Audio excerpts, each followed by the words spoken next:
তুমি আমাকে একটুও ভালোবাসো না। কে বলেছে আমি তোমাকে ভালোবাসি না? আমি আমার কিউট বউতালে এতগুলা ভালোবাসি। কই, তুমি তো শুধু মুখেই বলো। আচ্ছা ঠিক আছে, এখন আমি আমার বউটাকে এতগুলা ভালোবাসা দিব বলেই ওর কাছে যেতে থাকলাম। দেখো, আমার কাছে আসবে না কিন্তু। না না, আমি তো আমার বউটাকে এখন ভালোবাসা দিবই। এই ভালো হচ্ছে না কিন্তু। কে শুনে কার কথা? আমি ওর কাছে যেতেই সেই লেভেলের ডাক্কা, ওরে মারে বাবারে গেল রে, আমার কোমরটা বুঝি গেল রে। এমন সময় আম্মু এসে, কিরে, এই সাত সকালে ষাঁড়ের মতো চেঁচাচ্ছিস কেন? আম্মু তোমার বৌমা আমারে ধাক্কা দিয়ে ফেলে দিছে। হ্যাঁ হ্যাঁ। আরে কান্না থামা। আর বৌমা মানে? এই, তুই বিয়ে করলি কবে? আর তুই ফ্লোরে কেন? যাস শালা, আমি তো বিয়েই করিনি, তাহলে কি স্বপ্ন দেখলাম? প্রতিদিনই একই কাণ্ড করিস। আর কত ভাল লাগে সব। তো তোমার এই পিচ্চি ছেলেটাকে বিয়ে করিয়ে দাও। এই নিজের বিয়ের কথা নিজে বলিস, তোর কি একটু লজ্জা শরমও নেই? তাড়াতাড়ি ফ্রেশ হয়ে নাস্তা করতে আয়। আসতেছি। যাক, পরিচয় পর্বটা আগে সেরে নিই। যদিও এখানে আমাকে অনেকেই চিনেন, তারপর নতুন পাঠকদের জন্য পরিচয়টা আবার দিচ্ছি। আমি শ্রাবণ আহমেদ সায়েদ, ডাকরাম সাদ, ইন্টার প্রথম বর্ষের ছাত্র। যাক, আপনাদের সাথে কথা বলতে বলতে ফ্রেশ হয়ে গেলাম, খাবার টেবিলে বসে নাস্তা করছি। এমন সময় আব্বু বলে উঠল, নাস্তা করে কাপড় চাপড় গুছিয়ে রেডি হয়ে নাও। বিয়ে করিয়ে শ্বশুরবাড়ি আসবে নাকি? আব্বু আম্মুকে উদ্দেশ্য করে বলল। এই তুমি কি পোলারে জন্ম দিছো, সারাক্ষণ শুধু বিয়ে বিয়ে করে। আমি মুখটা বেজার করে নিচের দিকে তাকিয়ে খেতে লাগলাম। শুক্রবার তোর রিয়া আপুর বিয়ে, তাই তোর খালার বাসায় যাব। সাবারই বিয়ে হয়ে যাচ্ছে শুধু আমার। সাথে সাথেই দেখি আমার জল্লাদ আব্বুটা এক বস্তা রাগ মাথায় লইয়া আমার দিকে অগ্নি দৃষ্টিতে তাকিয়ে আছে। আমি আর কিছু না বলে ঠাস ঠুস দুইটা কাশি মাইরা আবারও খাওয়া শুরু করলাম। খাওয়া দাওয়া শেষ করে রেডি হতে হতে প্রায় 11টা বেজে গেল। আমি রেডি, তাড়াতাড়ি বের হও। কি ব্যাপার, আজকে তোর মনে এত খুশি কেন? এমনিতে তো হাজারবার বললেও তোর খালার বাড়ি যেতে চাস না। আম্মু আমি শিওর এইবার এই বিয়ে বাড়িতে আমার রূপবতী গুণবতী পরিল্লাহান কুচু কুচু বউটা আসবেই আসবে। তোরে কোন বেড়ায় তার মাইয়া দিবে? আরে দিবে কি, ভাগাই নিয়া যামু। তুই আর মানুষ হবি না। গাইতে বসে কানে ইয়ারফোন গুজে গান শুনতেছি।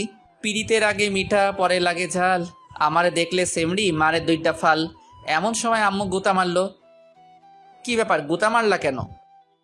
কখন থেকে ডাকতেছি, কোনো খবর নাই? ও, কানে ইয়ারফোন ছিল তো। বলো কি বলবা। দেখ, তোর খালার বাসায় গিয়ে উল্টাপাল্টা কিছু করবি না। ওকে। আচ্ছা আম্মু, ছোট খালা কবে যাবে রিয়া আপুদের বাসায়? আজকে। এই রে, শুনছি ছোট খালার নাকি সেই লেভেলে সুন্দরী একটা মাইয়া আছে। দেখি ওইটার লগে লাইন টাইন লাগাইতে পারি কিনা। এই যে আপনারা আবার আমার আম্মুরে বইলা দিয়েন না। উফ, প্রায় 3.5 ঘন্টা পর আমরা আমাদের গন্তব্যে পৌঁছালাম। আরে আপু, তুই কেমন আছিস? ভালো, তুই? ভালো। আরে এটা স্বাদ নাকি? বাবা, ও তো অনেক বড় হয়ে গেছে। খালাম্মা, আমি তো এই কথাটা প্রতিদিন আব্বু আম্মুকে বুঝাই, কিন্তু এই ব্যাককেলগুলো কিছুতেই আমার কথা বুঝতে চায় না। কতবার বলছি আমাকে পুরোটার বলতে পারলাম না। আম্মু আমারে গুতা মাইরা কইল। ওই চুপ থাক। খালা একটা মুচকি হাসি দিয়ে বলল, তোর ছেলে তো দেখে আগের থেকে আরো বেশি ফাজিল হয়ে গেছে।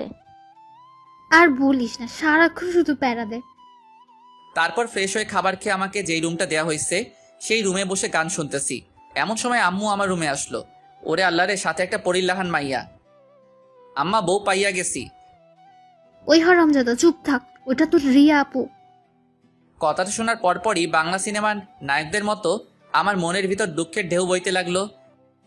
কি রে, ফাইজলামি এখনো ছাড়স নাই? আমাকে বিয়ে করে নাও, দেখবা সব ফাইজলামি উধাও। খালা, তোমার ছেলের সাথে কিছুক্ষণ কথা বললে আমার পাপনা ভর্তি করতে হবে। আমি যাচ্ছি। এই তোরে কতবার বসে এখানে উল্টাপাল্টা কিছু না করতে। কথাটা বলেই আম্মু হন হন করে চলে গেল। এই রে, দেখি তো ছোট খালার মাইয়াটা কই আছে। ও মা, মধ্যঘরে গিয়ে দেখি সবাই একসাথে বসে গল্প করছে। আমি ওইখানে যেতেই রিয়ার আম্মু বলল, দেখো তো এই ছেলেটাকে সবাই চিনো কিনা। ও, আপনি সাদ ভাইয়া, কেমন আছেন? ভালো, কিন্তু আপনি কে গো সুন্দরী? আমি তিথি, আপনার ছোট খালার মেয়ে। আরে আপনারা কি ভাবছেন আমি আমার খালাতো বোনদের কেন চিনি না? আরে কিভাবে চিনবো? আমি তো 5 বছর যাবৎ কোনো আত্মীয় স্বজনদের বাসায় যাই না। আর আর সেই জন্য রাগ করে তারাও আমাদের বাসায় আসে না। ও তুমি তিথি? তা ছোটবেলায় তো অনেক কিউট ছিলা, এখন এমন ঢ্যাঁড়সের মতো কেমনে হইলা? ভাই মায়া কিন্তু দেখতে হেব্বি সুন্দরী, আমি খালি একটু ক্যারাবেড়া লাগাইয়া দিলাম। আন্টি দেখেন তো, সাদ ভাইয়া বলে আমি নাকি দেখতে ঢ্যাঁড়সের মতো। কে বলেছে আমার আম্মুটা দেখতে ঢ্যাঁড়সের মতো? আমার মেয়ে তো দেখতে একেবারে স্বর্গের পরীর মতো। না রে তিথি, তোরে আম্মু পাম মারতেছে। কথাটা বলার সাথে সাথেই আমার আম্মুটা ঠ্যাঙ্গা লইয়া বিদ্যুৎ গতিতে আমার দিকে এগিয়ে আসতে লাগলো। আমিও একেবারে উসাইন বোল্টের গতিতে দিলাম খেইচ চাদর, একেবারে চান্দে থুক্কু সাদে সাদে বৈশা গলা ফাটাইয়া বেসুরা গলায় গান গাইতেছি। এইবার বুঝো ঠেলা, আমারে দৌড়ানি দাও। কিছুক্ষণের মধ্যেই বাড়ির সকল সদস্য ছাদে আইসা হাজির। খালা আমার মাথায় হাত বুলাতে বুলাতে বলল, বাবা, গানটা একটু বন্ধ করো। কি বলছেন এসব? দেখছেন না আমি প্র্যাকটিস করছি। আব্বু, আল্লাহর দোহায় লাগে তুই এসব বন্ধ কর। তোর জন্য পাশের বাসার ভাবিরা এসে ইচ্ছা মতো গালিগালাজ করতেছে। আচ্ছা ঠিক আছে, বন্ধ করলাম। আয় বাবা, তুই আমার সাথে আয়। না তোমরা যাও, আমি ছাদে একটু হাওয়া বাতাস খাবো। তারপর ছাদে বসে মনের সুখে গান শুনতেছি। কিছুক্ষণ পর রিয়া আপু আর তিথি আসলো। এই পুচকু, এদিকে আয়। ওই কারে পুচকো বলল? বিয়ে করলে যে কোনো দিন পুচকোর বাবা হয়ে যাব। আচ্ছা ভাই, বাদ দে এসব। আমার একটা কাজ করে দিতে পারবি? না না, আমি কারো কাজ টাজ করে দিতে পারবো না। এই শোন না, 5,000 পাবি। আচ্ছা কাজটা কি সেটা বলো। আমাকে যে করেই হোক আজকের মধ্যেই বিলাই চিমটি জোগাড় করে দিবি। আজব, আমি এখানে বিলাই চিমটি কই পাবো? বাজারেই পাবি। প্লিজ, এই কথা যেন আর কেউ জানতে না পারে। ওকে। বিকেলের দিকে আম্মুকে বললাম, আম্মু আমি একটু বাজারে যাচ্ছি। বাজারে যাচ্ছিস মানে? এই, তোর ভিতর কি আল্লাহ এতটুকু শান্তিও দেয় না? আম্মু বাসায় থাকতে বোরিং লাগছে। ভাইয়া, আমিও আপনার সাথে যাব। আমি কোনো মাইয়া টাইয়ার সাথে নিতে পারবো না। কেন? আমি আপনার সাথে গেলে কি এমন সমস্যা? সমস্যা আছে, আমি কোনো ঝামেলা টামেলার সাথে করে নিয়ে যেতে চাই না। আচ্ছা, ও গেলে সমস্যাটা কি তোর? ওকে সাথে নিয়ে যা। উফ, শেষমেশ তিথিকে সাথে নিয়ে বাজারের দিকে রওনা হলাম। রাস্তায় হাঁটতেছি, এমন সময় তিথি বলল, আচ্ছা ভাইয়া, তোমার গফের নাম কি? আমার কোনো গফ নাই। সেটাই তো, কোনো মেয়ে জেনে শুনে আগুনে ঝাঁপ দেবে? কি বললি? বলছে যে তোমার মতো এত হ্যান্ডসাম ভদ্র লাজুক ছেলের গফ নাই, ভাবতেই কষ্ট হচ্ছে। দেখছেন নি কারবার, এই মাইয়া আমারে পাম মারে, কেমনটা লাগে? আমি সাকিব খানের স্টাইল লইয়া ওরে জিজ্ঞেস করলাম। অবশ্য কলেজে 2-1 যে আমার সাথে লাইন মারার জন্য আমার পিছে পিছে ঘুরে না, এমন কিন্তু না। আচ্ছা তোর কি কোনো বফ আছে? আসলে ওর সাথে কথা বলার জন্যই আপনার সাথে বাহিরে আসছি। ওরে আল্লাহ রে, শেষমেশ প্রপোজ করার আগেই বাপ্পা রাজের মতো ছ্যাঁকা খাইয়া বেকা হইয়া গেলাম। চাউগার কান্দুম না, আমি কাঁদলে আমার হবু বউটার কি হইব? কি ব্যাপার ভাইয়া, আপনার মুখটা এমন কালো হয়ে গেল কেন? না না, আমার কিছুতেই বিশ্বাস হচ্ছে না যে তোর মতো এমন ঢ্যাঁড়স মার্কা মাইয়ারও বফ আছে। আচ্ছা তুই কথা বল, আমি বাজারের ভিতর থেকে আসতেছি। আমি একা একা থাকবো নাকি? তো আমি তোকে পাহারা দিব নাকি যত সব আজাইরা? প্লিজ ভাইয়া, প্লিজ। আচ্ছা আচ্ছা, তাড়াতাড়ি শেষ করবি। হুম। শালার তিথি তার বফের সাথে কথা বলে আর আমি বৈশা বৈশা গান গাই। ফাইটটা যায় ও বুকটা ফাইটটা যায়, বন্ধু যখন বফ লইয়া আমার লগে বইয়া বইয়া মনের সুখে প্রেম চালায়। ফাইটটা যায় ও বুকটা ফাইটটা যায়। ভাইয়া চলো। তারপর বাজার থেকে বিলাই চিমটি নিয়ে বাসার দিকে রওনা হলাম। আচ্ছা ভাইয়া, তুমি কি কাউকে লাইক করো? আই মিন লাভ। আরে ধ্যাত, এসব আমাকে দিয়ে হবে না। কেন না? আমি মানছি তুমি একটু ফাজিল, কিন্তু এমন তো কেউ আছে যে তোমার এই ফাসলামোগুলোকেই ভালোবাসে। আরে ধ্যাত, এমন মাইয়া এই পৃথিবীতে কেন, মঙ্গল গ্রহেও খুঁজা পাবো না। আরে বাবা বাবা, ওয়েট করো। তারপর বাসায় ফিরে রিয়া আপুর কাছে গেলাম। এই এনেছিস? কিন্তু আপু, এই বিলাই চিমটি কিসের জন্য? সময় হোক সব বুঝতে পারবি। তারপর রাতের খাবার খেয়ে রুমে এসে শুয়ে আছি। এমন সময় তিথি এসে, কি করছেন? কেন দেখতে পাচ্ছিস না? সবসময় এত রেগে থাকো কেন? একটু ভালোভাবেও তো কথা বলতে পারেন। ওই শোন, আমাকে এত জ্ঞান দিতে আসবি না। যত সব আজাইরা, যা ভাগ এখন। আচ্ছা, যাচ্ছি যাচ্ছি। সকালে ঘুম থেকে উঠে ফ্রেশ হয়ে রাস্তায় হাঁটতেছি। এমন সময় রিয়া আপু পিছন থেকে ডাকা শুরু করলো। কি ব্যাপার আপু, ডাকছো কেন? আরে আজকে আমার সাথে একটু শপিং এ যাবি? আমি পারবো না, তিথিকে নিয়ে যাও। ছেলেটা একটা কথাও শোনে না, দেখ। শালার সকাল থেকে মেজাজটা পোড়া হট হয়ে আছে। আচ্ছা আপনারাই বলেন তো, কারো পছন্দের মানুষটা যদি অন্য কারো হয়ে যায়, কার মেজাজটা ভালো থাকবে? তিথি তো আরেকটার সাথে লাইন মারে, আর রিয়া আপু তারও বিয়ে হয়ে যাচ্ছে। একসাথে দুইটা ছ্যাঁকা খেয়ে ফেললাম। অবশ্য তিথির জন্য আমার এতটুকু খারাপ লাগছে না, কিন্তু রিয়া আপুর জন্য কেন জানি বুকের বাম পাশটা হাহাকার করছে। এ যেন এক কঠিন যন্ত্রণাদায়ক অনুভূতি, যেটা হয়তো কখনোই ভাষায় বা লিখে প্রকাশ করা সম্ভব না। কিন্তু আমাকে যে এই কঠিন বাস্তবতাটা মেনে নিতেই হবে। আমি যে চাইলেও আর আমার ভালো লাগার মানুষটাকে আমার করে নিতে পারবো না। রাস্তার পাশে বসে এসব কথা ভাবতেছি। এমন সময় আমার কাঁধে কারো হাতের স্পর্শ অনুভব করলাম। পিছনে ফিরে দেখি খালা। খালা তুমি এখানে? আচ্ছা, তুই এমন চুপচাপ হয়ে গেছিস কেন? তুই তো এমন না, তোর কি কিছু হয়েছে? আরে না খালা, আমার কি হবে? দেখ, আমি কিন্তু তোকে খুব ভালো করেই চিনি। কি হয়েছে আমাকে বল। আচ্ছা খালা, আমার আপন কেউ আমার থেকে দূরে সরে গেলে আমার যদি কষ্ট হয়, আমি তাকে খুব বেশি ভালোবাসি। তুই তাকে সত্যিই ভালোবাসিস? কিন্তু তুই এসব কথা কেন জিজ্ঞেস করছিস? না এমনি। আচ্ছা খালা, চলো বাসায় যাই। খালা আমার দিকে কিছুক্ষণ কেমনভাবে যেন তাকিয়ে বলল, চল। বাসায় এসে নাস্তা করে বারান্দায় বসে আছি। এমন সময় আম্মু এসে, কি রে, এখানে বসে কি করছিস? তোর আপুর সাথে একটু মার্কেটে যা তো। আমি কিছু বলে ওঠার আগেই রিয়া বলে ওঠে, সাত, চল আমি রেডি। আমিও আর না করতে পারলাম না। তারপর আমি, তিথি, ছোট খালা, রিয়া আপু, খালা মার্কেটের উদ্দেশ্যে রওনা দিলাম। কি ব্যাপার, তুই এমন চুপচাপ হয়ে আছিস কেন? তোর কি কিছু হয়েছে? আরে না না, এমনি ভালো লাগছে না। ও, কিছুক্ষণ পরে আমরা আমাদের গন্তব্যে পৌঁছে গেলাম। খালাম্মা, আপনারা শপিং করুন, আমি ওয়েট করছি। সে কি, তুইও চল। না না, আপনারা যান। তারপর সবাই একটা গহনার দোকানে গিয়ে ঢুকলো। যাওয়ার সময় রিয়া আপু বারবার কেমনভাবে যেন আমার দিকে তাকাচ্ছিল।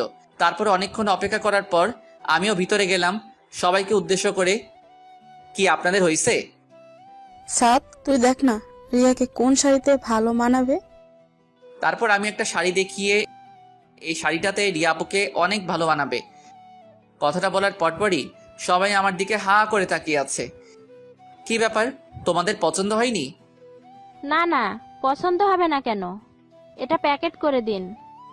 তারপর গহনার দোকানে গিয়ে ছোট খালা বলল, দেখ তো সাত, রিয়ার জন্য এই গহনাগুলো পছন্দ করছি। আমার মনে হয় এই গহনাটা রিয়া আপুকে অনেক ভালো মানাবে। ও মা, সবাই তো দেখি আগের মতোই আমার দিকে হা করে তাকিয়ে আছে। ছোট খালা তো বলেই ফেললো। তোর আর রিয়ার পছন্দ তো সেম সেম। আমি রিয়া আপুর দিকে তাকাতেই আপু একটু ইতস্তত ভেদ করে নিচের দিকে তাকিয়ে আবারও আমার দিকে তাকিয়ে থাকে। আচ্ছা আপনাদের হয়ে গেলে চলেন। বাসায় ফেরার সময় গাড়িতে কিছুক্ষণ পরপরই রিয়া আপু কেমনভাবে যেন আমার দিকে তাকাচ্ছে। আমি দেখেও না দেখার ভান করে কানে ইয়ারফোন গুজে আমার মতো করে বসে আছি। রাতের খাবারকে রুমে ঘুমানোর চেষ্টা করছি, কিন্তু কেন যেন কোনোভাবে ঘুম আসছে না। দু চোখ দিয়ে আমার অজান্তেই জল গড়িয়ে পড়ছে। বুকের বাম পাশটায় এতটাই কষ্ট হচ্ছে যে অনিচ্ছা সত্ত্বেও কান্না করে দিছি। সারাটা রাত আর ঘুমোতে পারিনি। ভোরে বিছানা থেকে উঠে বারান্দায় এসে বসে আছি। এমন সময় কেউ একজন পিছন থেকে বলে উঠল, ঘুম হয়নি বুঝি? পিছনে তাকাতেই আমি আটকে উঠলাম। রিয়া আপু তুমি? খুব ভালোবাসিস আমায়? অনেক অনেক বেশি। মুহূর্তের মধ্যেই রিয়া উধাও। আসলে সারাটা রাত ঘুমোতে পারিনি তো, তাই হ্যালোসিনেশন হচ্ছে। গোসলখানায় গিয়ে ইচ্ছে মতো চোখে মুখে পানি দিলাম। সকালে নাস্তা করার কিছুক্ষণ পরেই আব্বু আমার রুমে আসে। আরে আব্বু, তুমি কখন আসলা? এই তো কিছুক্ষণ আগে। ও। আব্বু আমার কাছে এসে আমার মাথায় হাত বুলিয়ে দিয়ে বলল, আমার একটা কথা রাখবি? এইভাবে বলছো কেন? তুমি আমার বাবা, তোমার কথা কি আমি ফেলতে পারবো? তুই রিয়াকে বিয়ে কর। আব্বু এসব কি বলছো? রিয়াপুর তো অন্য কারোর সাথে বিয়ে ঠিক হয়ে গেছে। হ্যাঁ, কিন্তু কিছুক্ষণ আগে আমরা জানতে পারি যে ওই ছেলেটা আগেও একটা বিয়ে করেছে, আর সেই বউয়ের একটা ছোট্ট মেয়েও আছে। এখন তুই বল, তুই কি এমন একটা লম্পট ছেলের হাতে তোর বোনকে তুলে দিতে পারবি?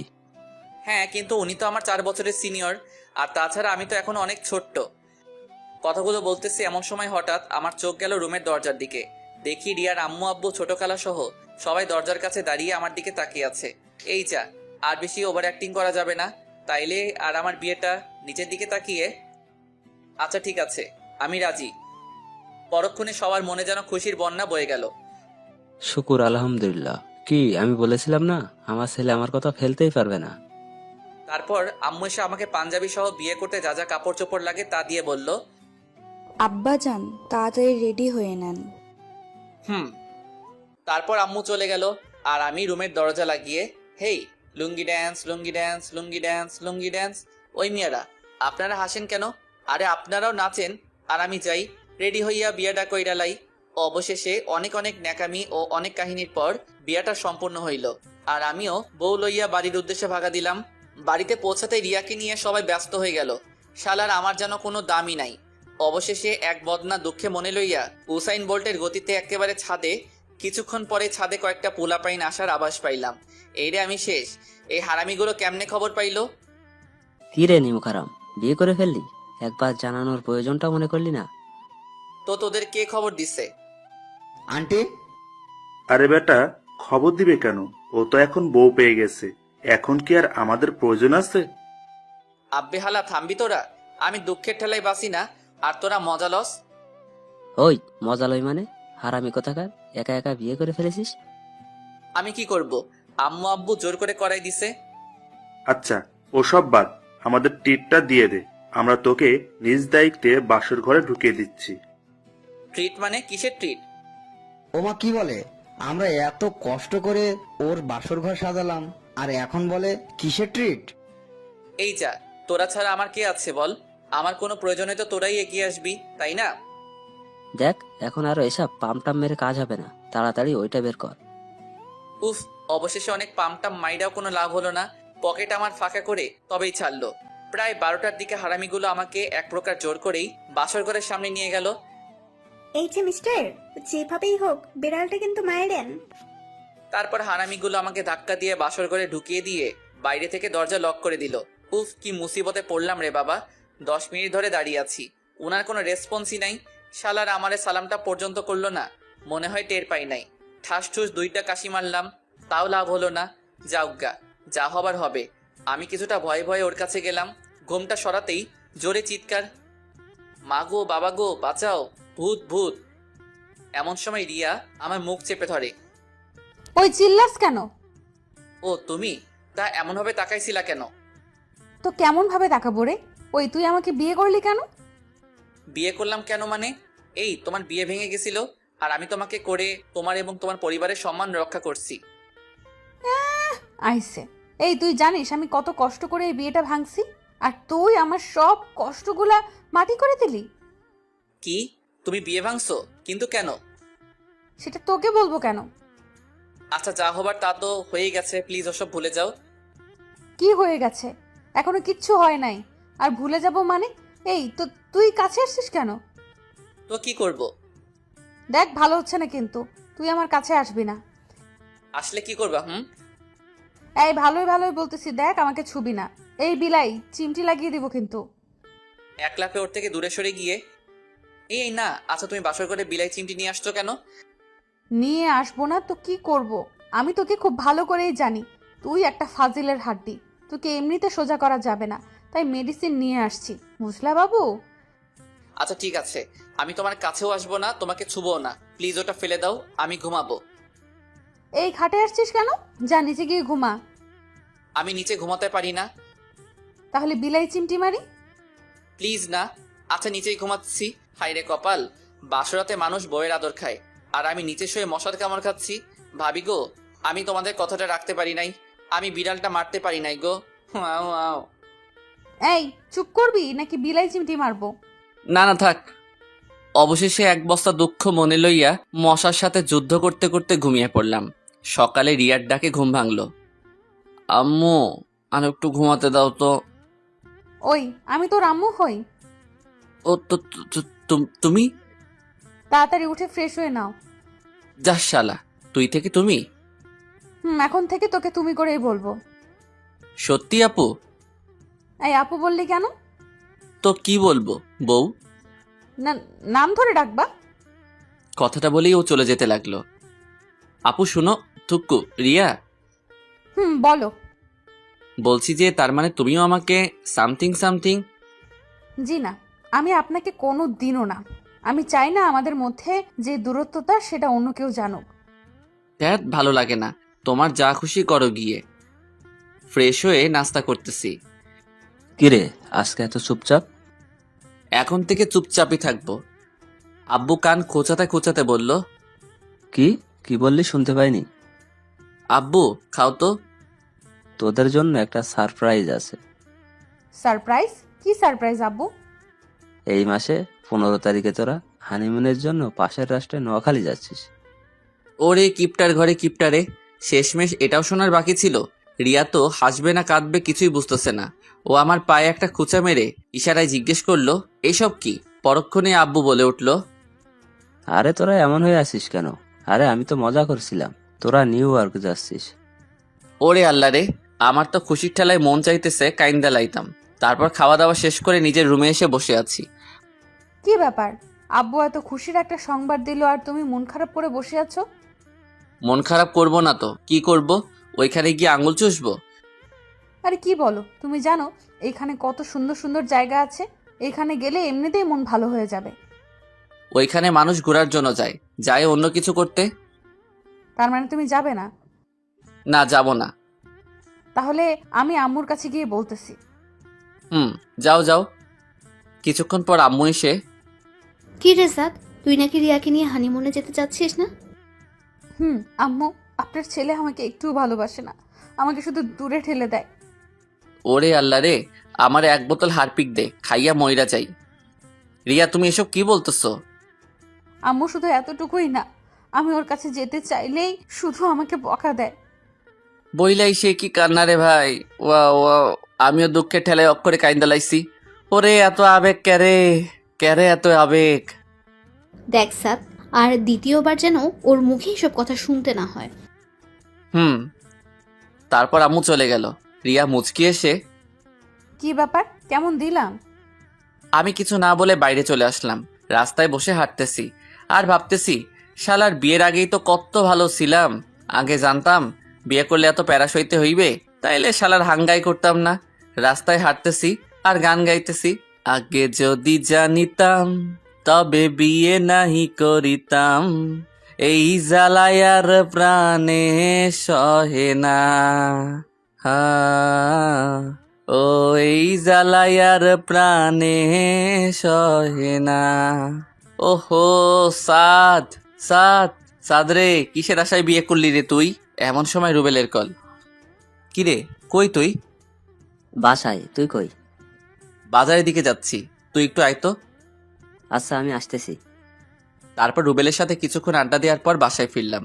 দেখি রিয়া আম্মুর সাথে বসে টিভি দেখতেছে। আমিও ওদের কিছু না বলে রুমে গিয়ে শুয়ে আছি। ওরে মোর পরাণের বিছানা রে, ইস, সারাটা রাত তোরে ছাড়া ছিলাম, তোরে আর দূরে সরাইয়া রাখবো না। তারপর ঘুমিয়ে পড়লাম। আবারও রিয়ার ডাকে ঘুম ভাঙলো। উঠো, লাঞ্চ করবা না? তুমি যাও, আমি আসতেছি। তারপর দুপুরের খাবার শেষ করে রুবেলকে কল দিলাম। কিরে, কি খবর? আরে রাখ তোর খবর, বাজারে আয়। এখন? না, আগামী জন্মে। আরে বেটা, রাগ করস কেন? আমি এখনই আসতেছি। তারপর রুবেল আসলো। কিরে, কেমন আছিস? আরে বাদ দে, তুই কেমন আছিস? কেন, নতুন বিয়ে করলি, তোর তো মন ভালো থাকার কথা। আরে ব্যাটটা, বিয়ের আগে ভালো ছিলাম, বউ খালি প্যারা দেয়। রুবেল তো হাসতে হাসতে মঙ্গল গ্রহে পাড়ি দেওয়ার অবস্থা। ওই শালা থামবি? রুবেল হাসতে হাসতেই বলল, তা তুই তো সবাইকে প্যারা দিয়ে বেড়াইতি, আর এখন কিনা? দেখ, রাগাবি না কিন্তু। আচ্ছা আচ্ছা, ঠিক আছে। তারপর রুবেল্লার সাথে কিছুক্ষণ আড্ডা দেওয়ার পর সন্ধ্যায় বাসায় ফিরলাম। কি রে, নতুন বউ রেখে কেউ সারাদিন বাইরে থাকে? দূর, সারাদিন বাসায় বসে থাকা যায়? কেন, ওর সাথে একটু গল্প তো করতে পারিস। কেন, তুমি আছো না? তোর সাথে কথা বলা যায় ভুল। রাতের খাবার খেয়ে বিছানায় শুয়ে আছি। কি মিস্টার, আমার সাথে কথা টথা বলো, রাগ করলো নাকি? রাগ করবো কেন? তারপর দেখতে দেখতে আমাদের হানিমুনে যাওয়ার সময় চলে আসে। আজ 15 তারিখ। ভোরে ফ্রেশ হয়ে তাড়াতাড়ি বাসা থেকে রওনা দিলাম। সকালের ফ্লাইটে আমাদের নিউ ইয়র্ক যাওয়ার কথা। যাক বাবা, ভালোই ভালোই নিউ ইয়র্ক এসে পৌঁছালাম। ফ্রেশ হয়ে হোটেলের রুমে এসে বিশ্রাম করছি। কি ব্যাপার, শুয়ে আছো কেন? আজব, এত দূর জার্নি করে আসছি, একটু বিশ্রাম নিব না? চলো না, একটু বাইরে থেকে বেরিয়ে আসি। তোমার মন চাইলে যাও, আমি ঘুমাবো। রিয়া এক প্রকার রাগ করে বিছানায় এসে শুয়ে পড়ল, আর আমি বিছানা থেকে উঠে নিচে গিয়ে শুতে যাব। এমন সময় রিয়া বলে ওঠে, কি ব্যাপার, কই যাচ্ছ? কেন, ঘুমাবো না? নিচে শুতে হবে না, বিছানায় ঘুমাও। তার মানে ইয়েটা হয়ে গেছে? জি না, মধ্যে কোল বালিশ থাকবে। আর খবরদার যদি আমাকে টাচ করেছো তো বিলাই চিমটি কিন্তু এখানেও নিয়ে আসছি। আল্লাহ গো, আমি কি এমন অপরাধ করছি যে এই মাইয়া আমার এত শাস্তি দিতেছে? রাতটা কোনোভাবে কাটানোর পর সকালে নাস্তা সেরে রিয়াকে নিয়ে বের হলাম। রাতে ওর কথা শুনে আমার চোখ তো কপাল উঠে গেল। বলে কি মায়া নাকি ড্রিঙ্ক করবে। দেখো, এসব ভালো না, এসব খেলে উল্টাপাল্টা অনেক কিছু করে ফেলবা। আমি বলছি খাবো, ব্যাস খাবো। উফ, শেষ পর্যন্ত ওর জোরাজোরিতে ড্রিঙ্ক অর্ডার দিলাম। এই তুমি খাও, আমি একটু ওয়াশরুম থেকে আসছি। তুমি খাবে না?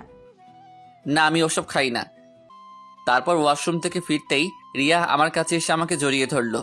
আমি ওকে ছাড়ানোর চেষ্টা করছি, কিন্তু কোনোভাবেই পেরে উঠছি না। তারপর ও আমাকে জড়িয়ে ধরেই বিছানায় পড়ে গেল। তারপর আমাকে জোর করে কিস করে ফেললো। রিয়া ছাড়ো, কি করছো এসব? তারপর রিয়ার কাছ থেকে নিজেকে কোনোভাবে ছাড়িয়ে আমি বাইরে যেতে যাব, এমন সময় ও আমাকে পিছন থেকে জড়িয়ে ধরে। এই আমার কাছে আসো না, আমাকে ভালোবাসো না। আফাগো, আমারে ছাইড়া দেন, আমি বিলাই চিমটি চুলকানি সহ্য করতে পারবো না। তারপর ও আমাকে ওর নিচে ফেলে আমার উপর বসে ওর পরনের জামা টেনে ছিঁড়ে ফেলতে লাগলো। আমি আর ঠিক থাকতে পারলাম না, ওকে ধাক্কা দিয়ে ফেলে দিয়ে দিলাম খেইত চাদর। দৌড়াতে দৌড়াতে এক মেয়ের সাথে ধাক্কা, চিৎ পটাং। সরি আপু। হেই বাঙালি। ইয়েস। ওহ, আমিও বাঙালি। তা আপনি এভাবে দৌড়াচ্ছেন কেন? আর বইলেন না, আমার বউটা ড্রিঙ্ক করছিল, এখন উল্টাপাল্টা করতেছে। আচ্ছা, চলেন তো দেখি। তারপর ওনাকে নিয়ে রুমে এসে দেখি রিয়া ঘুমিয়ে পড়েছে। আরে, উনি তো ঘুমিয়ে পড়েছে। আচ্ছা আপু, আপনি কি ওর ড্রেসটা চেঞ্জ করে দিবেন? মেয়েটা একটু অবাক হয়ে বলল, আপনি ওনার হাজবেন্ড না? হ্যাঁ, মানে আমি তো মেয়েদের ড্রেস পরাতে পারি না। ওহ, আচ্ছা ঠিক আছে, আমি চেঞ্জ করে দিচ্ছি। তারপর আমি বাইরে এসে অপেক্ষা করতে থাকলাম।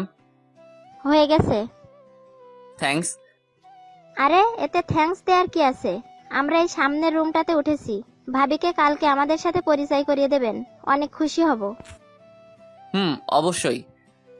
তারপর আমি রুমে গিয়ে নিচে বিছানা করে ঘুমিয়ে পড়লাম। সকালে ঘুম ভেঙে দেখি রিয়া এখনো ঘুমাচ্ছে। আসলে ঘুমন্ত অবস্থায় রিয়াকে একটু বেশি মায়াবী লাগে, যেন এক ভিনদেশি পড়ি। খুব ইচ্ছে করছে ওকে একটু ছুঁয়ে দিতে। আরে না, পরে আবার টের পেয়ে গেলে কি না কি ভাববে। আরে না, শুধু একটু ছুঁয়েই তো দেখবো, টের পাবে না। তারপর যেই ওকে ছুঁতে যাব ঠিক তখনই ওর ঘুমটা ভেঙে যায়। তুমি? বিছানা ছেড়ে উঠে বসে বলল, ছি সিসা, তুই এত বাজে, ছি তুই।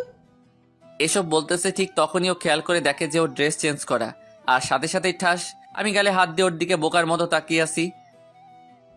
তুই তুই এটা করতে পারলি? তুই এত খারাপ, আমি স্বপ্নেও ভাবি নাই তুই এমন খারাপ কাজ একটা করতে পারবি। রিয়া, বিলিভ করো আমি তোমার কোনো ধরনের ক্ষতি করিনি। তারপর রিয়া আমার গালে আরেকটা থাপ্পড় মারলো। তোকে আমার চেনা হয়ে গেছে। আমি ভেবেছিলাম তুই ফাজিল হলেও তোর মনটা অনেক ভালো, কিন্তু তুই তুই এটা কেন করলি? আমি আর কিছু না বলে রুম থেকে বেরোতে যাব, এমন সময় রাতে যে বাঙালি আপুটা আমায় হেল্প করছিলেন উনি, আরে আপনি কোথাও যাচ্ছেন নাকি? আমরা আরো ভাবলাম আপনার স্ত্রীর সাথে পরিচিত হব। না মানে কোথাও যাচ্ছি না, আসেন আপনারা ভিতরে আসেন। উনি হচ্ছেন আমার হাজবেন্ড। হাই, আমি ইমন। হাই, আমি সাদ। রুমের ভিতরে যেতেই রিয়া আমার দিকে তাকিয়ে ইশারায় কিছু একটা বলতে চাইল। রিয়া, ওনারা আমাদের সামনের রুমটাতেই উঠেছে। আর ওনারাও বাঙালি। রিয়া মুখে একটু হাসি ফুটিয়ে বলল। আপনারা বসুন না। তারপর ওনাদেরকে রিয়ার সাথে পরিচয় করিয়ে দিলাম। আদিত্যা, তাহলে তুমি আর রিয়া আপু গল্প করো, আমি আর সাদ একটু বাইরে থেকে ঘুরে আসি। ওকে। তারপর আমি আর ইমন দুজনে হাঁটতেছি। আচ্ছা, আপনি যদি কিছু মনে না করেন একটা কথা জিজ্ঞেস করব? আরে এতে কিছু মনে করার কি আছে বলেন। না মানে, আপনারা রিয়া আপুর মধ্যে কি কিছু হয়েছে? আরে না না, তেমন কিছু না। ও, অন্যদিকে আদ্রিতা ও রিয়ার মধ্যে যে কথাবার্তা চলছে। আচ্ছা রিয়া, সাত ভাই কি তোমাকে পছন্দ করে না? আরে পছন্দ করবে না কেন? না মানে রাতে যা ঘটেছে তা দেখে আমার মনে হচ্ছে সাত ভাইয়ের সাথে আপনার তেমন ভালো সম্পর্ক নাই। রিয়া কিছুটা অবাক হয়ে বলল। রাতে কি ঘটেছিল? তারপর আদ্রিতা রাতের সব ঘটনা খুলে বলল। তার মানে রাতে আপনি আমার ড্রেস চেঞ্জ করেছেন? হুম। আচ্ছা আপু, ড্রিঙ্কস করলে মানুষ কেমন ধরনের উল্টাপাল্টা কাজ করে? কেন, তুমি জানো না? না মানে, আমি তো ওসব সম্পর্কে জানি না। ড্রিঙ্ক করলে মানুষ তার কাছে থাকা মানুষটা ভালোবাসা পেতে চায়, আর তা সে না পেলে জোর করতে থাকে। কি, আপনি মজা করছেন না তো? না, আমি মজা করছি না। তার মানে আমিও সাদকে রাতে এসবের জন্য জোর করেছি, কিন্তু ও আমার সাথে এসব করে নাই। আর আমি কি না আবার ওকেই সকালে? না না, আমি এটা কি করলাম? এমন সময় আদ্রিতা বলে ওঠে। রিয়া, কি ভাবছো? না কিছু না। তারপর আমি আর ইমন হোটেলে ফিরলাম। তা আপনাদের গল্প করা শেষ হয়েছে? হুম। রিয়া বাই, আর বিকেলে কিন্তু আমরা সবাই একসাথে ঘুরতে যাব, কেমন? ওকে। তারপর ওরা চলে গেল। চলো খাবে। রিয়া কিছুক্ষণ চুপ থেকে বলল। সরি। সরি কেন? বিশ্বাস করো, আমি সত্যিই জানতাম না ড্রিঙ্কস করলে এমন হয়।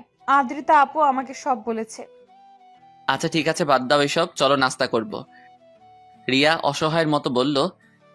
হুম। তারপর নাস্তা করে রিয়াকে নিয়ে একটু বাইরে থেকে বেরিয়ে এসে রুমে ব্যাক করলাম। তা কেমন লাগলো আজ? সত্যি বলতে আজ আমি আমার লাইফে সব থেকে বেশি এনজয় করেছি। তারপর দেখতে দেখতে আমাদের বাড়ি ফেরার সময় হয়ে গেল। আজ রাতে আমাদের ফ্লাইট। মৈমন আর আদ্রিতার কাছ থেকে বিদায় নিয়ে আমরা এয়ারপোর্টের উদ্দেশ্যে রওনা হলাম। পরের দিন সকালে আমরা আমাদের গন্তব্যে পৌঁছালাম। বাসায় ফিরে ফ্রেশ হয়েই রুবেলকে কল করলাম। কিরে হারামি, কি খবর? তুই দেশে আসবি, আমাকে জানাবি না? সরি রে দোস্ত, আচ্ছা বিকেলে আড্ডাখানায় আসতেছি। আচ্ছা। তারপর বিকেলে আড্ডাখানায় যেতেই। কিরে, তুই সাদ না? না, মঙ্গল গ্রহের এলিয়েন। আরে বেটা, রাগ করস কেন? তোরে ছাড়া কি আমাদের আড্ডা জমে? তুই বল। হইছে হইছে, আর পাম মারতে হবে না। আমারে ছাড়া তো ভালোই ছিলি। তারপর ওদের সাথে কিছুক্ষণ আড্ডা দেওয়ার পর রাতে বাসায় ফিরলাম। রাতের খাবার খেয়ে নিচে বিছানায় করে শুয়ে আছি। কি ব্যাপার, নিচে শুয়ে আছো কেন? তো কি করব? উপরেই ঘুমাও, আমি তোমাকে বিশ্বাস করি। আমি এখানেই ঠিক আছি, এত করুণা দেখাতে হবে না। রিয়া মনটা খারাপ করে বিছানায় গিয়ে শুয়ে পড়ল। সকালে ঘুম থেকে উঠে ফ্রেশ হয়ে নাস্তা করে কলেজে চলে গেলাম। কলেজ শেষ করে বাসায় ফেরার জন্য গাড়িতে উঠতে যাব, ঠিক এমন সময় রুবেল বলে ওঠে। একটু এদিকে তাকা। আরে কি হইছে? আমি পিছনে তাকাতেই থমকে গেলাম। আমার পুরো শরীর দিয়ে ঠান্ডা স্রোত বয়ে গেল। রিয়া রিয়া রিকশায় বসে একটা ছেলের হাত ধরে তার কাঁধের উপর মাথা রেখে হেসে হেসে কথা বলছে। রুবেল অনেকটা রেগে গিয়ে বলল। চল, আজকে ওই শালার সেই দিন, শালারে মেরে হাড়গোড় ভেঙে দিব। না থাক, এখানে পাবলিসিটির মধ্যে কিছু করলে আমাদেরই মান সম্মান যাবে। চলো এদেরকে ফলো করি, দেখি ওরা কোথায় যায়, কি করে। তারপর ওদেরকে ফলো করতে করতে দেখি ওরা আমাদের বাসার সামনে রাস্তায় এসে ওই ছেলেটা রিক্সা থেকে নেমে রিয়াকে আমাদের বাসায় পাঠিয়ে দিয়ে ও একটা অন্য গাড়ি ধরে অন্য একটা রাস্তায় রওনা দিল। আমরা ওর পিছন পিছন যেতে যেতে দেখি কিছু দূর যাওয়ার পর ও একটা বাড়ির ভিতরে ঢুকে পড়ে। রুবেল, এই এলাকায় তোর কোনো পরিচিত লোক আছে যে আমাদের এই ছেলেটার সম্পর্কে সকল ডিটেলস দিতে পারবে? আমার এক দূর সম্পর্কের মামাতো ভাই আছে, দাঁড়া ওকে কল দিচ্ছি। তারপর রুবেলের ভাইয়ের সাথে কথা বলে যতটুকু জানতে পারলাম, ওই ছেলেটার নাম সোহান। পড়াশোনা শেষ করে এখন ওর বাবার ব্যবসা দেখাশোনা করছে। রুবেল, এখন আমাদের সোহানের সম্পর্কে সবকিছু জানতে হবে। ও প্রতিদিন কোথায় কোথায় যায়, কি করে, সবকিছু। কিন্তু এসব জেনে আমরা কি করব? দেখো, আমাদের যদি মনে হয় যে ভালো ছেলে, ও রিয়ার যোগ্য, তাহলে আমি নিজে রিয়াকে ওর হাতে তুলে দিব। পাগল হয়ে গেছিস নাকি? কি বলছিস এসব? হ্যাঁ ঠিকই বলছি। তাহলে তোর কি হবে? আমি যতটুকু জানি তুইও তো রিয়াকে ভালোবাসিস। হ্যাঁ, ভালোবাসি বলেই তো আমি ওর কষ্টটা সইতে পারবো না। ও যার কাছে ভালো থাকতে পারে আমি তার হাতেই ওকে তুলে দিব। দেখ সাদ, আমি তোর সাথে একমত না। দেখ, তোর ফ্যামিলির কেউ এটা মেনে নিবে না। আমার ফ্যামিলিকে ম্যানেজ করার দায়িত্ব আমার। তাহলে তুই যা ভালো মনে করিস তাই কর, আমার কথা তো আর শুনবি না। প্লিজ দোস্ত, রাগ করিস না, তুই ছাড়া আমার আর কে আছে বল। আচ্ছা ঠিক আছে, আমি দেখতেছি। তারপর বাসায় যেতেই আম্মু কি রে, এত দেরি করলি কেন? আম্মু একটা ফ্রেন্ডের বাসায় গেছিলাম, তাই দেরি হয়ে গেছে। ও আচ্ছা, ফ্রেশ হয়ে তাড়াতাড়ি খেতে আয়। রিয়া সেই কখন থেকে তোর জন্য না খেয়ে বসে আছে। আচ্ছা, তুমি যাও, আমি ফ্রেশ হয়ে আসতেছি। তারপর খাবার শেষ করে রুমে এসে শুয়ে আছি। এমন সময় রিয়া এসে, কি মিস্টার, কোন ফ্রেন্ডের বাসায় গিয়েছিলেন? কি ব্যাপার, কিছু বলছো না কেন? রিয়া আমার কাছে এসে আমার কপালে হাত দিয়ে, কি ব্যাপার, তোমার শরীর খারাপ? আমি এক ঝটকায় ওর হাতটা আমার কপাল থেকে সরিয়ে নিয়ে, এই তুমি আমাকে টাচ করছো কেন? কি ব্যাপার, তুমি এমন বিহেভ করতেছো কেন? এমনি, এই তুমিটাকে আমার আর সহ্য হয় না। আর তোমার এই নোংরা হাতে আমাকে আর কখনো টাচ করবা না। রিয়া নিশ্চুপ হয়ে শুধু আমার দিকে তাকিয়ে আছে। আমিও ওকে আর কিছু না বলে বাসা থেকে বেরিয়ে আড্ডাখানায় চলে আসলাম। তারপর ফ্রেন্ডদের সাথে আড্ডা দিয়ে রাতে বাসায় ফিরলাম। কি রে, এত রাত করলি কেন? একটু কাজ ছিল। আচ্ছা, ফ্রেশ হয়ে খেতে আয়, রিয়া তোর জন্য অপেক্ষা করছে। আম্মু আমি খাবো না, বাইরে থেকে খেয়ে আসছি। বাইরে থেকে খেয়ে আসছিস মানে? মেয়েটা তোর জন্য সে কখন থেকে না খেয়ে বসে আছে, আর তুই? উফ আম্মু, এত কথা বইলো না তো। আর তাকে বলো এত ঢং করতে হবে না। আমার জন্য অপেক্ষা না করে নিজে খেয়ে নিতে। এই তোর কি হয়েছে? তুই তো এমন ভাবে কথা বলিস না। কিচ্ছু হয়নি, আর আমাকে আর বিরক্ত কইরো না। কথাটা বলে আমি আমার রুমে এসে নিচে বিছানা করে শুয়ে কানে হেডফোন গুজে ফুল ভলিউম দিয়ে গান শুনতে লাগলাম। আগে কখনো কোনো ধরনের কষ্ট থাকলে গান শুনলে সব কষ্ট ভুলে যেতাম, কিন্তু আজ কষ্টগুলো যেন আরো ভারী হচ্ছে। কিছুতেই মনটাকে শান্ত করতে পারছি না, সবকিছু যেন ভেঙে চুরমার হয়ে যাচ্ছে। মেনে নিতে পারছি না কিছুই। খুব খুব খুব বেশি কষ্ট হচ্ছে। এই কষ্ট আমার জন্মের পর থেকে যত কষ্ট পেয়েছি সেই সকল কষ্টকেই হার মানাবে। তারপরও কিছু আপন মানুষের মুখে হাসি ফোটানোর জন্য এই কঠিন কষ্টটাকে আড়াল করে নিতে হয়। শুয়ে আছি, কিছুক্ষণ পরে কেউ একজন আমার গায়ে হাত দিয়ে চাকি দিল। কান থেকে হেডফোনটা খুলে তাকাতেই দেখি রিয়া। কি ব্যাপার, সেই কখন থেকে ডাকছি, শুনতে পাচ্ছ না? কেন ডাকতেছো? আচ্ছা তোমার কি হয়েছে, তুমি এমন করতেছো কেন? আমি কি কিছু করছি? কেন, তুমি জানো না তুমি কি করছো? রিয়া কিছুটা অবাক হয়ে বলল, আমি কি করছি? কি করছো? তুমি আমার জীবনটা নরক বানিয়ে দিছো। আমি তোমার কি করছিলাম যে তুমি আমার জীবনটা এমনভাবে নষ্ট করে দিলা? তুমি সোয়ানকে ভালোবাসতা তো আমাকে কেন বিয়ে করছো? আমি তো তোমার কোনো ক্ষতি করি নাই। তুমি সোহানকে কিভাবে চেনো? হ্যাঁ, দিন দুপুর একটা ছেলের সাথে এক রিকশায় বসে নষ্টামি করে বেড়াচ্ছ, আর আমি জানতে পারবো না?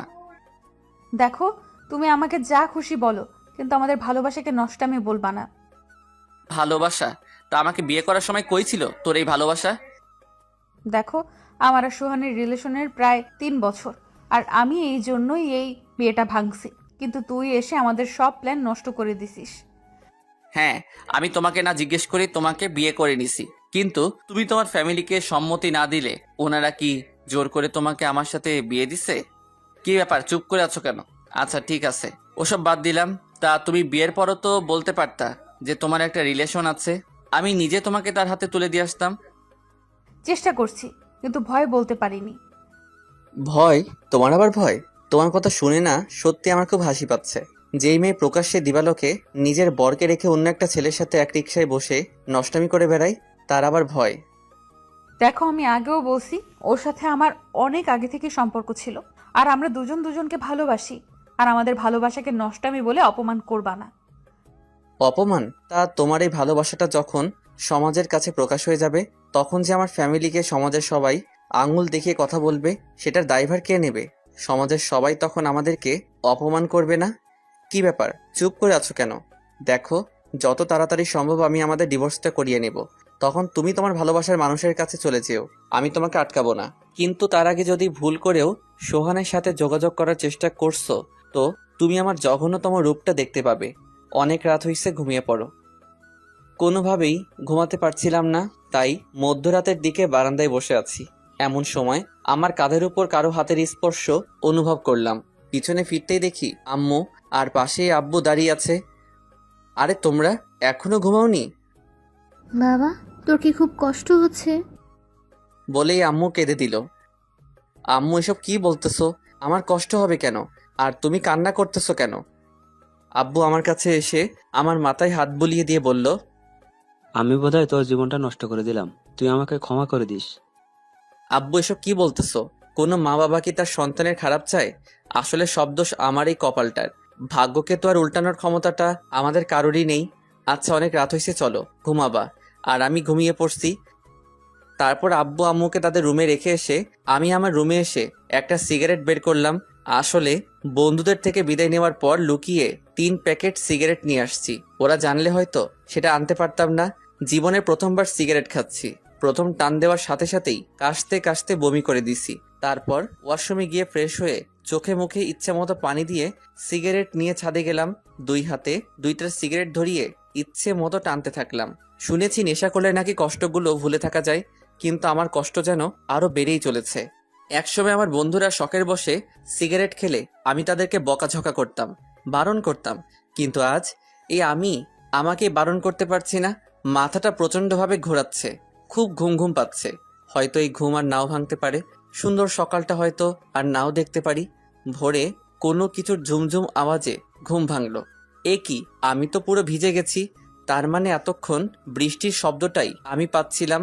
তারপর বৃষ্টিতে আরও কিছুক্ষণ ভিজলাম। নিচে নেমে কাপড় চেঞ্জ করে রুমে এসে দেখি রিয়া এখনো ঘুমাচ্ছে। আমি বারান্দায় বসে একটু ফেসবুকিং করছিলাম। এমন সময় রুবেলের কল। আমি রিসিভ করে, কি রে, কি অবস্থা? তুই আমার সাথে একটু দেখা কর, খুব আর্জেন্ট। কিন্তু এখন তো বৃষ্টি হচ্ছে, আসবো কিভাবে? দেখ ভাই, তুই যেভাবে পারিস তাড়াতাড়ি আয় প্লিজ, আমি বাজারে আছি। আচ্ছা ঠিক আছে, আসতেছি। তারপর বাজারে যেতেই রুবেল আমাকে একটা গাড়িতে তুলল। আচ্ছা, আমরা কোথায় যাচ্ছি? সব জানতে পারবি, একটু অপেক্ষা কর। এ কি, এটা তো সোহানের বাড়ি। আমরা এখানে কেন আসলাম? কোনো প্রশ্ন করবি না, এখানে শুধু একটু দাঁড়া, সব বুঝতে পারবি। কি ব্যাপার? আধা ঘন্টা যাবত এই বৃষ্টির মধ্যে গাড়িতে বসে আছি, কই কিছুই তো। কথাটা শেষ করার আগে আমার চোখ গেল সোহানের বাড়ির গেটের দিকে।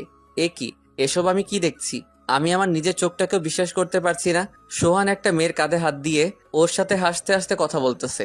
তারপর ওই মেয়েটা সোহানের গালে একটা কিস করে বলল, বাই বেবি। বলে ওই মেয়েটা গাড়িতে উঠে চলে গেল। চল শালারে কেলিয়ে হাড়গোড় ভেঙে দিয়ে আসি। না, এখন ওকে কিছু করব না। ওকে হাতে নয়, বুদ্ধি দিয়ে ঘায়েল করতে হবে। মানে তুই শুধু কালকে সকাল থেকে শুরু করে আমার কাজটা না হওয়া পর্যন্ত সোহানের লোকেশনটা আমাকে জানাবি। কিন্তু লোকেশন জেনে কি করবি? আরে বেটা, এখানেই তো আসল খেলা। ও যেহেতু আজকে একটা মেয়ের সাথে রুম ডেট করছে, সো ওর আরো কয়েকটি মেয়ের সাথে রিলেশন আছে। আর কালকেও তাদের মধ্যে থেকে কারো না কারো সাথে তো দেখা করবেই। আর আমরা সেই সুযোগটাই কাজে লাগাবো। তারপর দুজনে বাসায় ফিরে গেলাম। আমি বাসায় ফিরে দেখি আম্মু আব্বু আর রিয়া সবাই বারান্দায় বসে আছে। আমাকে দেখেই আম্মু আমার কাছে এসে, তুই কোথায় গিয়েছিলি? আর ফোন অফ কেন? এই যা, কালকে রাতে তো ফোন চার্জই করিনি, একটু বাইরে গেছিলাম। আর আমার ফোনে চার্জ শেষ হয়ে গেছে, তাই ফোনটা অফ ছিল।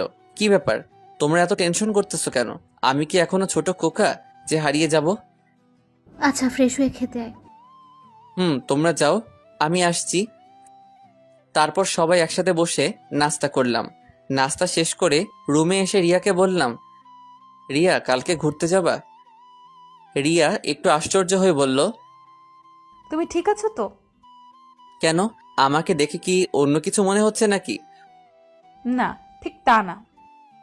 ওকে, তাহলে কালকে সকালেই আমরা বের হব, তুমি রেডি হয়ে থেকো। রিয়া মাথা নেড়ে হ্যাঁ সম্মতি জানালো। পরের দিন আমাদের প্ল্যান মতো আমরা সকালে বের হয়ে গেলাম। রিয়াকে নিয়ে গাড়িতে উঠলাম। রিয়া একটু বিরক্ত হয়ে বলল, কি ব্যাপার, ঘুরতে বের হয়েছো তো ফোনে বারবার কি দেখতেছো? কে মেসেজ করে দেখি? বলেই ফোনটা আমার হাত থেকে ছিনিয়ে নিতে চাইলো, কিন্তু আমি হাত সরিয়ে ফেলাই ও আর ফোনটা নিতে পারলো না। কি ব্যাপার, কার সাথে কথা বলো যে আমাকে দেখাচ্ছ না? তুমি তো আমাকে ছেড়ে চলেই যাচ্ছ, তো আমি কি সারা জীবন সিঙ্গেলই থাকবো নাকি? রিয়া মুখে একটা ভেঙচি কেটে বলল, তোমাকে কি কেউ বলছে নাকি সিঙ্গেল থাকতে? সেই জন্যই তো একটা জিএফ জোগাড় করলাম, একটু পার্ট লইলাম। আসলে রুবেল মেসেজ করতেছে সোহাইনার লোকেশনটা জানানোর জন্য। আপনারা আবার ওই মাইয়ারে কইয়া দিয়েন না। তোমার আবার জিএফ? দু একদিন পর দেখবা ওই মেয়ে নিজে থেকেই ভেগে গেছে তুমি যে লেভেলের ফাজিল। এই দেখো, রাগাবে না কিন্তু। আর আমার জিএফ ভাগা দিবে না। তাকে এত এত ভালোবাসা দিব যে তুমি আমার 10 হাত দূরে থেকেও সেই ভালোবাসার আভাস পাবা। আর তুমি জ্বলবা, পুড়বা, আর আফসোস করবা, আহারে আমি কারে হারাইলাম। হ্যাঁ, আমার ঠেকছে তোমার ভালোবাসা পাওয়ার জন্য। আমার সোহান আমাকে অনেক লাভ করে। হ্যাঁ, আর একটু পরেই তা টের পাইবা। কি ব্যাপার এমন আস্তে আস্তে কি বলতেছো? কই কিছু না তো। তারপর প্রায় বেলা 12টার দিকে রুবেল আমাকে কল দেয়। ড্রাইভার, গাড়িটা একটু থামান। কি ব্যাপার এখানে গাড়ি থামালে কেন? তোমার সতীন কল করছে গো, একটু কথা বলে আসি। ও মা, মাইয়া শুধু রাগে ফুলতেছে। আমি গাড়ি থেকে একটু দূরত্বে এসে কলটা রিসিভ করলাম। বলো কি খবর? দোস্ত, তোর ধারণাটাই একেবারে রাইট। শালা সত্যি সত্যি একটা মেয়ে নিয়ে পার্কে ঢুকছে। তোকে লোকেশনটা সেন্ড করে দিছি, দেখে নে। আর আমরা ফুলাফাইন নিয়ে রেডি থাকতেছি। তুই শুধু একটা কল দিবি, ব্যাস কাহিনী খতম। থ্যাঙ্কস দোস্ত, তোরা না থাকলে হয়তো। হইছে আর সহানুভূতি প্রদর্শন করতে হবে না। তুই তাড়াতাড়ি তোর মিশনটা কমপ্লিট কর। তারপর রুবেলের দেওয়া লোকেশন অনুযায়ী রওনা দিলাম। কিছুক্ষণ পরেই আমরা আমাদের গন্তব্যে পৌঁছালাম। এই এখানে কাপলরা আসে, আমরা এখানে কি করব? কি করব মানে? ঘুরবো, দেখবো। তারপর রিয়াকে নিয়ে যেই পার্কের ভিতরে ঢুকলাম। এই সাত, এই এটা সোহান না? কোন সোহান? কোন সোহান মানে? এটা আমার বিএফ। তোমার বিয়ের তো কি হয়েছে? তো তোমার বিয়ের তো ওই মাইয়া লকে কি করে? আরে না না, এটা সোহান না। ওই এটাই সোহান। তারপর রিয়া একেবারে সোহানের কাছে গিয়ে ওর কলার ধরে, ওই সোহান না, তুই আমার সাথে 3 বছর টাঙ্কি মাইরে এখন পার্কে এসে অন্য মায়ের সাথে রং রং করছস? তুমি? হ্যাঁ আমি। তারপর সোহাইনার লগের মাইয়াডারে কইল, ওই সেমরি, তুই আর ছেলে পাইলি না? এই লম্পটটার সাথে তুইও? আপু আমি জানতামই না ও এমন। তো এখন তো জানোস কেলা সালারে। তারপর দুই পাবলিক মিল্লা সোহাইনারে ইচ্ছামতো কেলাইতেছে। আর আমি রাজার হালে বৈশা চুইংগাম চাবাইতেছি। কি মিয়া, চুইংগাম খাবেন? না থাক, আরেকবার দিমনে। আর সিনেমার শুটিং উপভোগ করিতেছি, আপনারাও উপভোগ করেন। আমি ফট কইরা একখান দৌড়মাইরা বাইরে থেকে এক বোতল ঠান্ডা পানি আইনা দুই পাবলিকরে ডাক দিয়া কইলাম, এই যে সাহসী বালিকারা, আপনারা হাঁপাইয়া গেছেন, নেন পানি খাইয়া তারপর আবার শুরু করেন। টুন টুন টুন টুন টুনা টুন। এরে মিয়া, আমার মোবাইলের রিংটং এইটা। মোবাইলের স্ক্রিনে তাকাতেই দেখি রুবেল কল করছে। আমি রিসিভ করে, দোস্ত। কিরে, কি অবস্থা? আমাদের আশা লাগবে? ভাই, তোরা অ্যাম্বুলেন্স নিয়ে আয়। অ্যাম্বুলেন্স মানে? মানে রিয়া ওই বলদের অবস্থা কাইল করে ফেলছে। আরে বেটা কি কস? আচ্ছা, তুই ভাবিকে নিয়ে বাসায় যা, বাকিটা আমরা দেখতেছি। এই রে, মাইয়া দুইটা মিল্লাই তো এই বলদেরে মারতে মারতে অজ্ঞান করে ফেলছে। এই তোমরা ওকে মেরে ফেললে নাকি? বেশ করছি, শালা 3 বছর আমার সাথে রিলেশন করছে আর এখন অন্য মেয়ের সাথে টাঙ্কি মারে। আচ্ছা, এখন তাড়াতাড়ি এখান থেকে ভাগা দেই, পুলিশ আসলে আবার রক্ষা নাই। মেয়েটারে বললাম, এই যে আপু, আপনিও বাড়ি চলে যান। ভাইয়া। তারপর রিয়াকে নিয়ে বাসায় গেলাম। দুপুরের খাবার শেষ করে রুবেলকে কল দিলাম। কিরে, বাসায় পৌঁছেছিস? ওই বলদটার কি অবস্থা? এখনো জ্ঞান ফিরে নাই, তবে ডাক্তার বলেছে কিছুক্ষণের মধ্যে জ্ঞান ফিরবে। ও আচ্ছা, আমি আসতেছি। আচ্ছা আয়। একটু ভয় দেখাইলাম। এই রে, তুই বেটা গেছিস যেই ডেঞ্জারাস মাইয়ারে ভাই। এইটা ভাই, আমি আর জীবনেও এসব করব না। প্লিজ ভাই, আমাকে বাঁচাও। আরে বেটা, এত ভয় পেলে চলবে? আমি আছি তো। তোর মা বাবাকে কল করে বল যে তুই অ্যাক্সিডেন্ট করছিস, আমরা যাই, কেমন? জি ভাই, আমি বলছি। আম্মু আব্বু কিছুক্ষণের মধ্যেই চলে আসবে। তারপর রুবেল সহ সবাইকে নিয়ে ওই স্থান ত্যাগ করলাম। তারপর সবার সাথে কিছুক্ষণ আড্ডা দিয়ে রাতে বাসায় ফিরলাম। রুমে ঢুকতেই দেখি রিয়া বিছানায় বসে দু পায়ের হাঁটুতে মাথা গুজে কান্না করতেছে। কি ব্যাপার, কান্না করতেছো কেন? সাত সাত, আমি ওকে ভুলতে পারছি না। তো তার কাছে চলে যাও, এখানে বসে কান্না করছো কেন? রিয়া আমার দিকে অসহায়ভাবে তাকিয়ে আছে। হয়তো আমার কাছ থেকে এমন কথা আশা করেনি। ওর চোখ দিয়ে অনবরত জল ঝরছে। আমি আর কিছু না বলেই আম্মুর কাছে গেলাম। কি রে, সারাদিন কোথায় ছিলি? দেখ তো রিয়ার কি হয়েছে, সে কখন থেকে কান্না করতেছে। আরে রাখো তো, যত সব ঢং। ক্ষুধা লাগছে, খাবার দাও। রিয়া খায়ও নাই, ওকে একটু বল না খেয়ে যেতে। দেখ আম্মু, তুমিও না। আচ্ছা খাবার দাও, আমি রুমে নিয়ে যাচ্ছি। তারপর খাবার নিয়ে রুমে এসে, এই যে খাবারটা খেয়ে নেন। কি ব্যাপার, চুপ করে আছেন কেন? কি বলছি শুনতে পাচ্ছেন না? রিয়া শুধু কান্নাই করছে।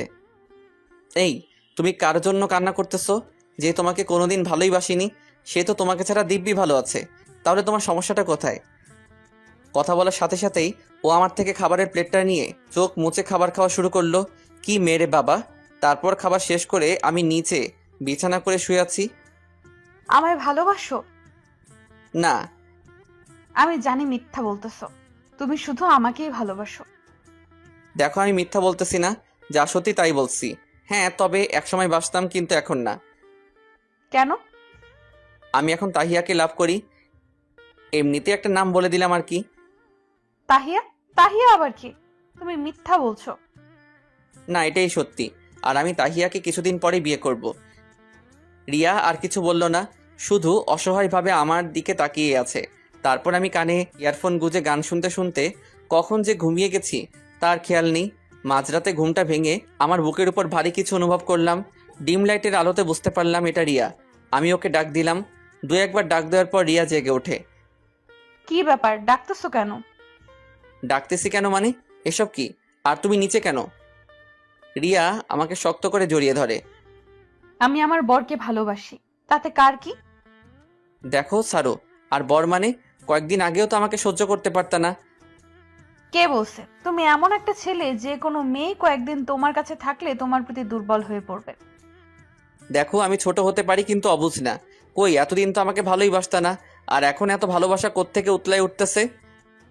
প্লিজ, আগে যা হয়েছে তার জন্য আমাকে মাফ করে দাও। প্লিজ আমাকে মেনে নাও। দেখো, এটা সম্ভব না, কারণ আমি তাহিয়াকে কথা দিয়ে দিছি। আর আমি তোমার জন্য নিষ্পাপ একটা মেয়ের মন ভাঙতে পারবো না। আর কারো মন ভাঙলে কি পরিমাণ কষ্ট হয় সেটা তুমি ভালো করেই জানো। রিয়া আমার দিকে কিছুক্ষণ কেমনভাবে যেন তাকিয়ে থেকে বলল, ঠিক আছে, আমি আর তোমাকে বিরক্ত করব না। তুমি যাকে নিয়ে ভালো থাকতে পারো তাকে নিয়েই থাকো। কথাটা বলেই ও আমার কাছ থেকে উঠে চলে যেতে লাগলো। আর আমি খপ করে ওর হাতটা ধরে ফেললাম। কি ব্যাপার, হাত ধরছো কেন? বলছি তো তোমাকে আর বিরক্ত করব না। আমি ওকে একেবারে আমার কাছে টেনে নিয়ে বললাম, এই তুমি কি কিছুই বুঝো না? তুমি চলে গেলে আমি ভালো থাকতে পারবো? তাহলে তাহিয়ার কি হবে গো? আরে তাহিয়া আমার জিএফ না, ওটা এমনিতেই বলছিলাম যেন তুমি তোমার ভালোবাসার কথাটা আমায় বলো। তুমি মিথ্যা বলতেছো। না সোনা, আমি এতটুকু মিথ্যা বলতেছি না। তাহলে গাড়িতে ফোনে কার সাথে কথা বলছিলা? আরে ওটা তো রুবেল ছিল। কিন্তু রুবেল ভাইয়া তোমাকে একটু পর পর কেন মেসেজ করছিল? আসলে তোমার সোহান যে 2 নাম্বার মাল, সেটা আমার ওকে প্রথম দেখাতেই মনে হয়েছিল। আর পরে খোঁজ খবর নিয়ে দেখি যে আমার ধারণাটা পুরোপুরি সঠিক। কিন্তু সেই কথাটা যদি আমি নিজে তোমাকে বলতাম তাহলে হয়তো তুমি বিশ্বাস করতে না, তাই চালাকি করে লাইভে দেখিয়ে দিলাম। বাবা, আমি তো জানতাম তুমি ফাজিলের ডিব্বা, কিন্তু এখন তো দেখি অন্য কিছু। দেখতে হবে না বরটাকার। এই শোনো না, আমার না একটা পিচ্চি ফাজিলের ডিব্বা লাগবে। এটা কেমন কথা? আমি এখন পিচ্চি ফাজিলের ডিব্বা কই পাবো? রিয়া আমার টি শার্টের কলার ধরে আমাকে ওর খুব কাছে নিয়ে বলল, তুমি চাইলেই তো দিতে পারবে। কথাটা বলেই ও লাইট অফ করে দিল। আম্মু, আম্মু গো বাঁচাও, তোমার এই পিচ্চি ছেলেটার সাথে তোমার বোনের মেয়েটা কি যেন করতে। এতটুকু বলার সাথে সাথেই রিয়া আমার ঠোঁটে ওর ঠোঁট চেপে ধরলো। প্রায় 5 মিনিট পর ছাড়লো। কেমন লাগছে সোনা? আমাকে ছেড়ে দাও, আমি আম্মুর কাছে যাব। এই, একদম ন্যাকামো করবা না, তাহলে কিন্তু বিলাই চিমটি যেটা হচ্ছে চুলকানে ওঠার মেডিসিন সেটা লাগিয়ে দেব। এখনো কিন্তু ওটা খরচ করিনি। ওই মিয়া, আরো জানতে চান? তাইলে বিয়া কই ডালান। সকালে ঘুম থেকে উঠে ফ্রেশ হয়ে নাস্তা করতে গেলাম। কি রে, রাতে চেঁচিয়েছিলি কেন? এই রে কাম সারছে, এখন কি কমু? এমন সময় রিয়া আমার পায়ে খোঁচা দিয়ে ইশারায় বলল যে আমি যেন কিছু না বলি। ও বলবে, আসলে আম্মু, আপনার ছেলে কিছুদিন যাবত নাকি খারাপ স্বপ্ন দেখতেছে, আর এই স্বপ্ন দেখেই রাতে চিমটা চিমটি করে। তা আমরা কি নাতি নাতনির মুখ খুব তাড়াতাড়ি দেখতে পাবো? রিয়া কিছুটা লজ্জা পেয়ে নিজের দিকে তাকিয়ে বলল, কিভাবে দেখবেন আম্মু? আপনার ছেলে তো আমাকে ভালোবাসেই না। আব্বু এক বদনা রাগ মাথায় লইয়া কইল, কিরে, রিয়া এসব কি বলছে? না না আব্বু, আমি ভালোবাসি তো। গুড। আর যেন রিয়ার মুখে এসব কথা আমাদের না শুনতে হয়। জি আব্বা। 8 বছর পর সকালে ঘুম থেকে উঠে ব্রাশ করতেছি, এমন সময় আম্মু আম্মু, কি হয়েছে? আমাকে বিয়ে দিয়ে দাও। আমি ক্লাস 1-এ এবারও ফেল করেছি। এই রে কাম সারছে, এই নিয়ে 3 বার একই ক্লাসে। আমার মান সম্মান আর থাকলো না। আমি ফট কইরা একখান দৌড়মাইরা রাত্রির কাছে গিয়ে, আম্মু আম্মু গো, তুমি তো সব পরীক্ষাতে ফার্স্ট হও, তাহলে ফাইনাল পরীক্ষাতে ফেল করো কেন? আব্বু বলছি কি আমাকে বিয়ে দিয়ে দাও, তাহলে পাস করে ফেলবো। আমি দুঃখের ঠেলায় অক্করে কাইন্দা লাইছি। আল্লাহ গো, এই মাইয়া এইটা কার মতো হইল গো। পিছনে তাকাতে দেখি রিয়া আমার দিকে অগ্নি দৃষ্টিতে তাকিয়ে আছে। সবাই ভালো থাকবেন, সুস্থ থাকবেন, আর এই ভাইটার জন্য দোয়া করবেন। সবাই নিয়মিত নামাজ আদায় করবেন।